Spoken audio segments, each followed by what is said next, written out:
Si on vous demande de trouver à votre voiture son semblable, n'hésitez pas une seule seconde.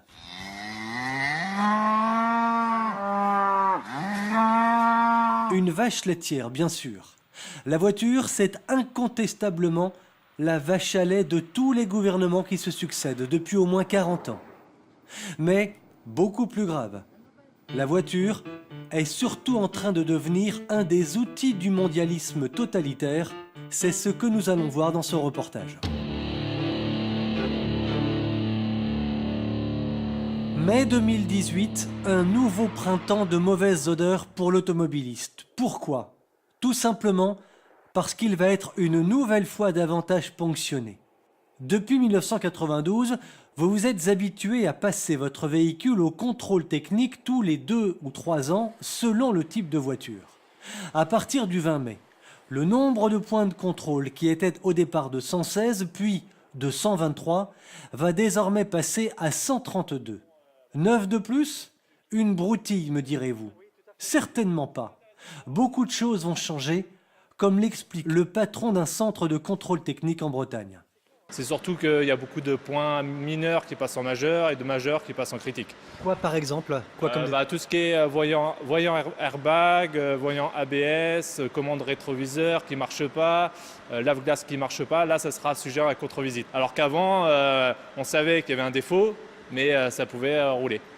Alors que maintenant, il faudra faire les réparations. Le lave-glace, maintenant, c'est juste mineur s'il ne marche pas.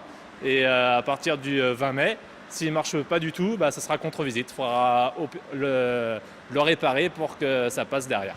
Réparation obligatoire donc, et oui. Puis après, retour à nouveau au contrôle technique pour faire la contre-visite. Et repaiement évidemment Oui, forcément, ouais. Repayer la contre-visite. Payer un contrôle, payer la contre-visite. Payer un contrôle, payer la contre-visite, cela peut vite s'avérer très très cher. Il sera interdit d'utiliser votre véhicule si un défaut critique est identifié par un contrôle technique.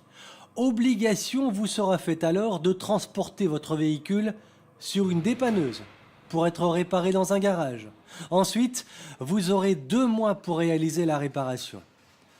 Si vous utilisez ce véhicule non réparé, si vous vous faites contrôler, ce sera alors 135 € d'amende, rien que cela. Voilà résumer les choses en un seul graphique.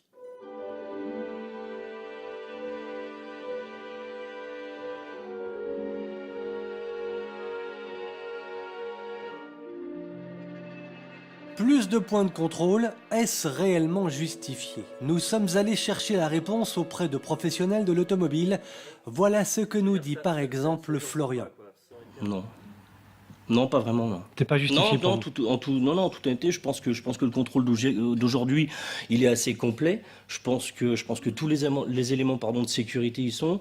Maintenant, pour avoir parlé à certains contrôleurs techniques, je vois qu'eux non plus, de leur côté, ne voient pas forcément un succès sur le nouveau, quoi. Et un intérêt. Un intérêt, voilà, c'est ça, ouais. Et pour les professionnels de la vente de voitures d'occasion, qu'est-ce que cela va changer véritablement ? Pour l'instant, ils sont dans un flou artistique.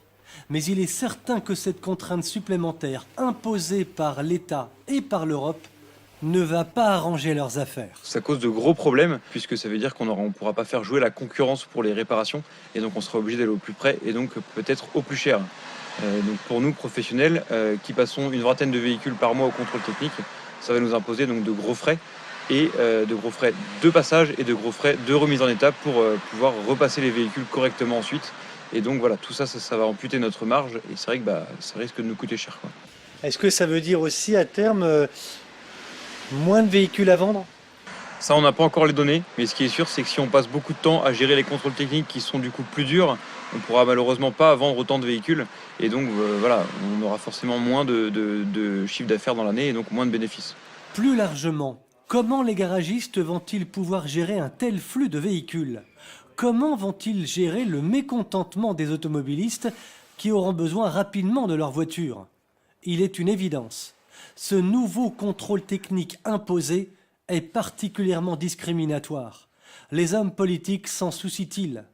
Ce nouveau contrôle risque d'avoir de lourdes conséquences pour bon nombre de Français, en particulier les usagers qui bénéficient dans les campagnes de petits moyens financiers. Philippe Gaumont est le patron d'un garage dans la région de Redon, en Bretagne. On est dans un milieu rural et on va dire économiquement, pas forcément très élevé. Et de ce fait, il y a des gens qui vont avoir, qui vont avoir du mal effectivement à honorer, on va dire, leurs factures directement, suivant le coût des travaux qu'il y aura à effectuer. Il y a des voitures, à votre avis, il y a des voitures de vos clients qui vont rester ici, qui vont rester au garage? Comment vous voyez ça? Je pense qu'il y a des voitures qui ne seront pas réparées, car on va dire le coût dépassera des fois le prix de la voiture. Donc ça veut dire des clients qui peuvent se retrouver sans véhicule du jour au lendemain, c'est ça que ça veut dire? Absolument, il y a des gens qui vont être, on va dire, qui vont se retrouver, on va dire, dans la panade, sans véhicule. Vous pensez que c'est une histoire d'argent encore ou pas? Je pense que là-dessous, il y a forcément une histoire d'argent, effectivement. On va dire de faire relancer l'économie en vouloir remplacer les véhicules, quoi, tout simplement. Hein. Ce n'est pas la France, mais une fois encore Bruxelles qui est à l'origine de cette nouvelle contrainte qui date en fait de 2014. Au-dessus de Bruxelles, il s'agit pour les mondialistes de faire baisser l'utilisation de la voiture. La décroissance est en effet un des objectifs mondialistes, véhiculés d'ailleurs par l'écologie. Au passage, on en profite, bien entendu, pour appauvrir la population en la chargeant de nouvelles contraintes financières. Une histoire d'argent, c'est incontestable.